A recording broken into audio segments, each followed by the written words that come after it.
this whole DTS thing, right? So we know that's not a bug. That Samsung and LG decided that they're not going to support it, and for whatever reason, there's all kinds of rumors about why. Obviously, cost, I'm sure, is one of them. But Dwayne, I think you agree, right? When we spoke about this, I mean, ARC and eARC, I mean, they're really there for the internal apps, right? To get the audio to the soundbar or to your AVR, right? And even with the soundbar, right, you can bypass that. I mean, it's not really. I mean, if you want to pass lossless audio, you don't do it through ARC, right? Because first of all, none of the apps stream that. If they did, it'd be like double the bandwidth, right, or something like that. Right. And it just wasn't meant for that. Even though technically the specs say it can produce, send lossless audio, it's most of the time it's all lossy audio. That's going through there. And the other thing we found out is that, I forget where we found this, but, you have to have the DTS license to pass it, right? So it's not only the code is missing, but they won't let you even pass it without that license. So that's why the set doesn't pass it. But if you set up the PCM, it should pass it, and it should work fine. But I think it mostly affects people who maybe have ripped video, video that maybe only has one audio track, and they're trying to use the internal app, I think, to stream that, I think that's really where a lot of the problems are coming from. And then again, I can also say a lot of people use Europa, right, to stream their library to the TV, and the audio goes directly to the AVR, so.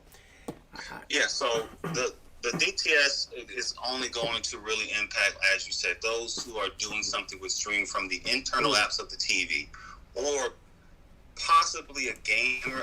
Again, I'm not a gamer, so I don't know if there are any games that actually have, right. DTS master audio for their output. Yeah. In those cases, then of course they will be impacted because most AVRs don't handle the VRR correctly. So they would automatically want to put it directly to the TV itself. So those are the two instances off the top of my head that I can think of where the loss of the DTS would be a issue with a consumer. Yep. Outside of that,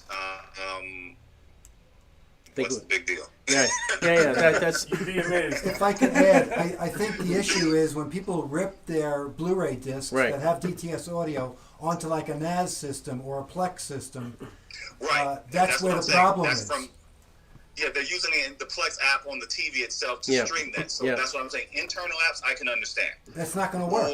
Or, something dealing with games and, DTS master audio from a game. Right. Those are the two things that those are the only two things right now that I can really think of that would, be of caution to those type of consumers. Right. Other than that, what's the big deal? Correct. Yeah. Most of those apps don't use DTS. Right, exactly. Because even on the even on Netflix and even on Netflix, Netflix, your stuff to a NAS hard drive and then serve it. Okay. Netflix and Amazon mainly stream. They don't use it. They use Dolby.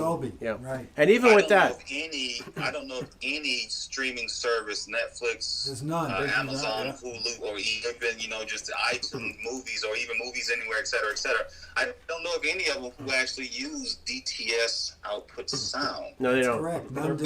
But there are people not making this purchase because of that difference. That's correct. Yeah. That's sad. They are making that DTS is a big deal for a lot of people. At least the perception. They think of it is. They think it's the perception where people think that they need it. When if they sit back and just think, okay, what do I have in my home? Do I really need it? They don't ask themselves the question, do I, meaning myself, really need this actual feature? Well, same with the 10-bit, 12-bit with the full bandwidth as well. Yeah, I think a lot of people are overreacting. Hold on, with IMAX Enhance supposedly taking off, that uses DTS as its audio. Right, but the point is DTS. that would be coming from a Blu-ray probably. You're not going to get that streamed. There's a Sony Privilege app. Is it a Sony Privilege app? It's going to be lost. It's going to be interesting. And Fandango, I think it does IMAX Enhance as well. Well, we'll see, but it's going to be an interesting time. Well, anyway, I think that wraps it up, right? I think we've gone through everything. Thank you. Sony does have DTS support. Yeah, Sony does have DTS, and they're touting that now. That LG doesn't, right? Right, correct. Yeah, that's marketing. Yeah. Wait, no, we don't. Yep, We just had to say it. that. I mean, today it was an interesting thing because Dwayne,